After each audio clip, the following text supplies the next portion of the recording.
नमस्कार, NDTV India पर आपका स्वागत है। मैं हूं अदिति राजपूत। चुनाव की शुरुआत होने जा रही है और ऐसे में राजनीतिक दल जनता के बीच घोषणा पत्र लेकर जाते हैं, जिन्हें अलग अलग नाम देकर एक जुड़ाव स्थापित करने की कोशिश की जाती है।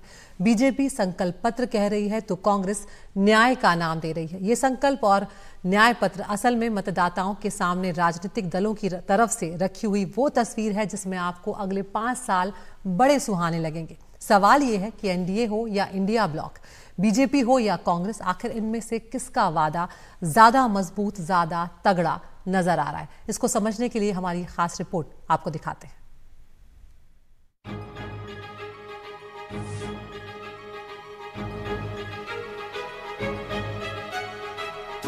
बीजेपी के नेतृत्व वाली एनडीए सरकार के लिए 4 जातियां सर्वोपरि है।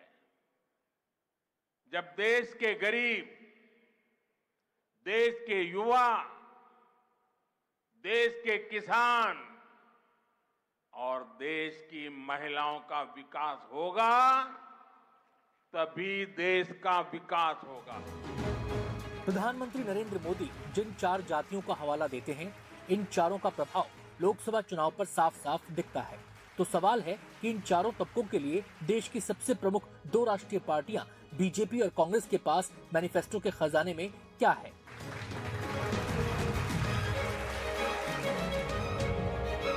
अगर युवाओं की बात करें तो बीजेपी युवाओं को नई शिक्षा नीति के जरिए उच्च स्तरीय शिक्षा, पेपर लीक पर लगाम, स्टार्टअप के इकोसिस्टम का विस्तार और इंफ्रास्ट्रक्चर और पर्यटन खेल के जरिए रोजगार देने का वादा कर रही है।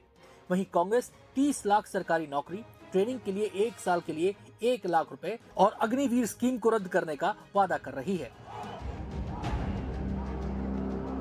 दरअसल अग्निवीर योजना के तहत सेना में 4 साल के लिए जवानों की भर्तियां होती हैं। कांग्रेस इसे खत्म करने का वादा कर रही है, तो बीजेपी का ज्यादा जोर युवाओं को स्टार्टअप की तरफ बढ़ाने का है। अग्निवीर के बारे में सच्चाई मत बोलो, नहीं तो तुम्हें सरकारी रोजगार नहीं मिलेगा।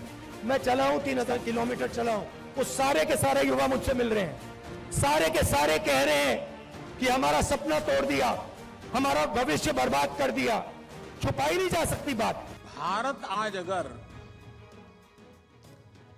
ग्लोबल स्टार्टअप स्पेस के लिए नई उम्मीद, नई ताकत बनकर उभरा है, तो इसके पीछे एक सोचा समझा विजन रहा है। भारत ने सही समय पर सही निर्णय लिए, सही समय पर स्टार्टअप्स को लेकर काम शुरू किया।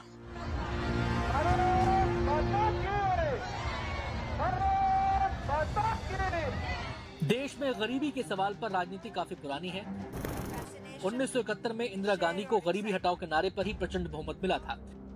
बीजेपी गरीबों को 5 साल तक मुफ्त राशन, गैस कनेक्शन, मुफ्त बिजली और आयुष्मान भारत के तहत 5 लाख रुपए तक मुफ्त इलाज को जारी रखने का दावा कर रही है। वहीं कांग्रेस मजदूरों को कम से कम 400 रुपए रोजाना मजदूरी, जातिगत जनगणना और आरक्षण की 50% सीमा समाप्त करने का वादा कर रही है। एक झटके से हिंदुस्तान से हम गरीबी को मिटा देंगे। ऐसे लोगों पर कोई भरोसा करेगा क्या? ये शाही जादूगर इतने बरसों तक कहां छुपा था? देश की आधी आबादी का सवाल हर चुनाव में एक अहम मुद्दा बनता है। बीजेपी महिलाओं की तरक्की के लिए 3 करोड़ लखपति दीदी, संसद और विधानसभाओं में 1/3 महिला आरक्षण और सर्वाइकल कैंसर के इलाज का वादा कर रही है। वहीं कांग्रेस गरीब महिलाओं को सालाना 1 लाख रुपए देने का वादा कर रही है।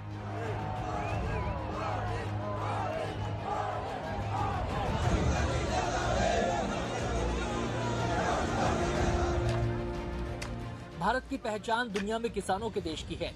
आज भी ज्यादातर हाथों को काम कृषि क्षेत्र में ही मिलता है। बीजेपी किसानों की आय और इंफ्रास्ट्रक्चर बढ़ाने, प्राकृतिक खेती को बढ़ाने सालाना 6,000 रुपए देने का वादा कर रही है। वहीं कांग्रेस एमएसपी को कानूनी गारंटी देने, कर्ज माफी आयोग के गठन और जीएसटी मुक्त खेती का वादा कर रही है। दरअसल इन चारों तबकों की चुनावी अहमियत इतनी है कि कोई भी राजनीतिक दल इनको नजरअंदाज नहीं कर सकता। इसलिए इन चार पर सबसे ज्यादा उम्मीदों और वादों के दांव लगाए जा रहे हैं। Bureau report, NDTV India.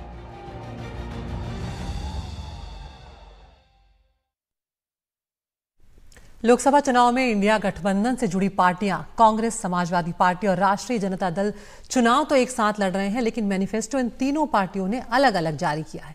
हालांकि अग्निवीर योजना और किसानों को मैक्सिमम सपोर्ट प्राइस पर ये एक प्लेटफॉर्म पर नजर तो आते हैं, लेकिन कई अहम मुद्दों पर इनकी राय और वादे बटे हुए हैं।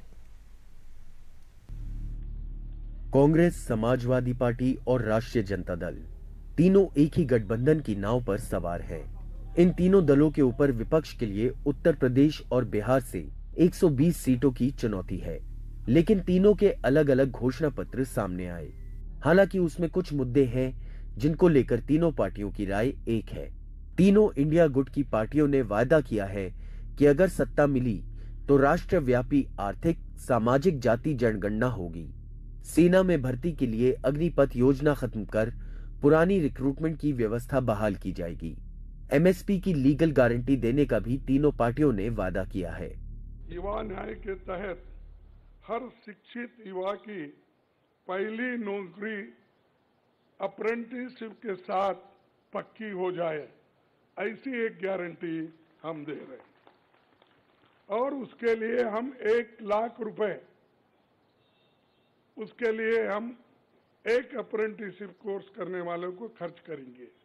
गरीब परिवार की महिला को सालाना 1 लाख की मदद देंगे और किसान न्याय के तहत किसानों की कर्ज माफी और एमएसपी कानून की गारंटी भी हम देंगे। 2025 तक जाति आधारित जनगणना कराएंगे।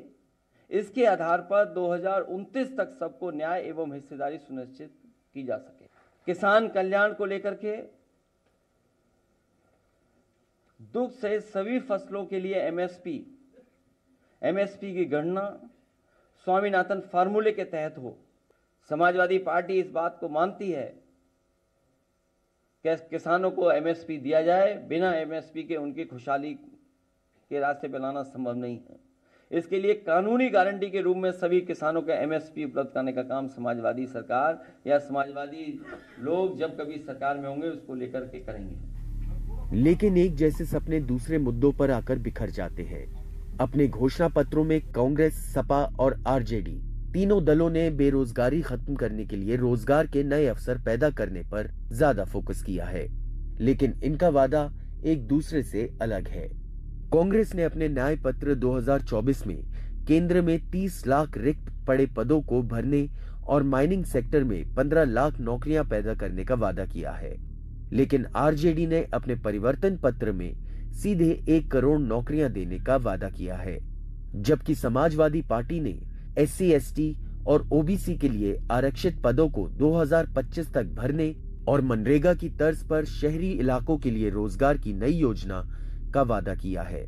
24 में 24 जन वचन हम लोग लेकर के आए हैं और जो 24 जन वचन है ये हमारा कमिटमेंट है, प्रण है। जिस चीज को, जिस जिम्मेवारी को हम लोग पूरा करेंगे। ओल्ड पेंशन सिस्टम को राष्ट्रीय स्तर पर फिर से बहाल करने के सवाल पर कांग्रेस की राय समाजवादी पार्टी और आरजेडी से अलग है। कांग्रेस के मैनिफेस्टो में पुरानी पेंशन व्यवस्था को फिर से बहाल करने पर चुप्पी सवाल खड़े करती है, क्योंकि कई कांग्रेस शासित राज्यों में पुरानी पेंशन व्यवस्था को फिर से बहाल किया गया है। अब आप देखिए कि राज्य में ओल्ड पेंशन योजना को लागू करने की वकालत करने वाली कांग्रेस कैसे केंद्र के स्तर पर चुप हो जाती है। कांग्रेस ने ओल्ड पेंशन योजना को फिर से बहाल करने का कोई वादा नहीं किया, जबकि एसपी और आरजेडी ने ओल्ड पेंशन सिस्टम फिर से बहाल करने का वादा किया है। कांग्रेस ने अपने मैनिफेस्टो में एक नई महालक्ष्मी योजना के जरिए गरीब परिवार की सबसे बुजुर्ग महिला के बैंक खाते में साल में एक बार 1 लाख रुपए ट्रांसफर करने का वादा किया है।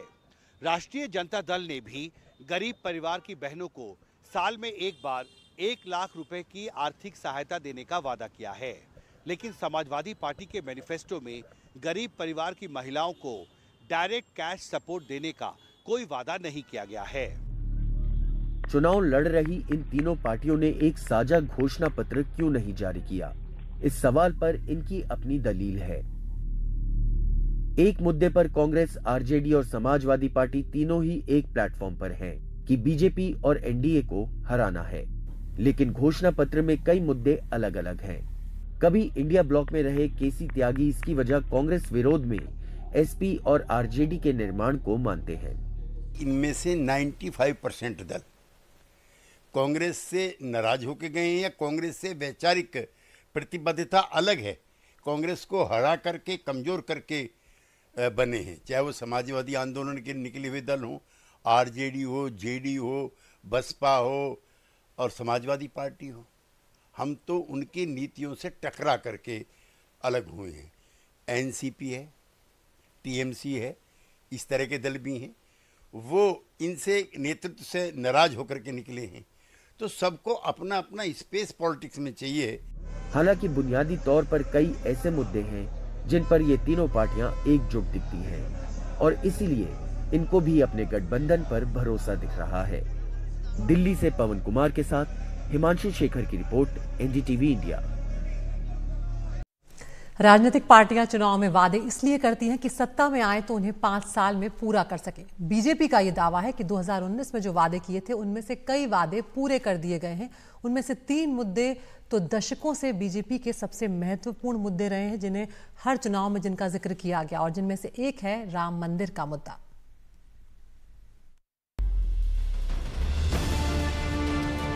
4 जून के बाद भ्रष्टाचारियों के खिलाफ कार्रवाई और तेज होगी, ये मोदी की गारंटी है। पीएम मोदी और उनकी पार्टी बीजेपी को यकीन है कि उनकी गारंटी काम करेगी। मोदी की गारंटी 24 कैरेट सोने जितनी खरी मानी जाती है। इसके पीछे बीजेपी का तर्क है कि प्रधानमंत्री नरेंद्र मोदी जो कहते हैं वो करके दिखाते हैं। अब आपको दिखाते हैं कि 2019 के लोकसभा चुनाव में बीजेपी ने जो वादे किए थे उनमें कौन कौन से वादे पूरा करके दिखा दिए।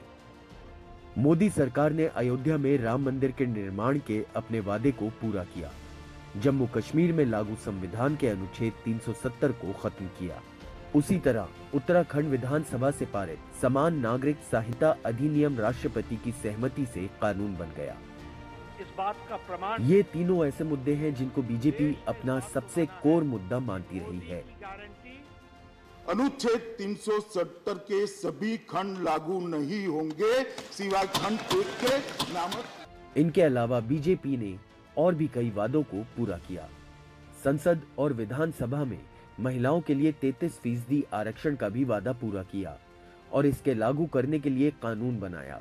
एक राष्ट्र एक चुनाव की दिशा में ठोस कदम बढ़ाए गए। बीजेपी कह रही है कि उसके लिए घोषणा पत्र एक संकल्प पत्र है, जिसके जरिए वो विकसित भारत का संकल्प पूरा करना चाहती है, लेकिन विपक्ष को इस पर यकीन नहीं है। किसानों की आमदनी डबल करूंगा, ये उन्होंने कहा था, वही गारंटी। और एमएसपी मैं बढ़ाऊंगा और एमएसपी को मैं लीगल स्टेटस दूंगा, ये कहा था, यही उसकी गारंटी। और अपने कार्यकाल में उन्होंने ऐसा कोई बड़ा काम नहीं किया जो सारे देश के जनता को, युवाओं को, किसानों को उससे लाभ हो। अब बीजेपी हो या कांग्रेस या दूसरे राजनीतिक दल, सबके वादे और किए हुए काम जनता की अदालत में है और वो फैसला करने जा रही है कि अब की बार केंद्र में होगी किसकी सरकार।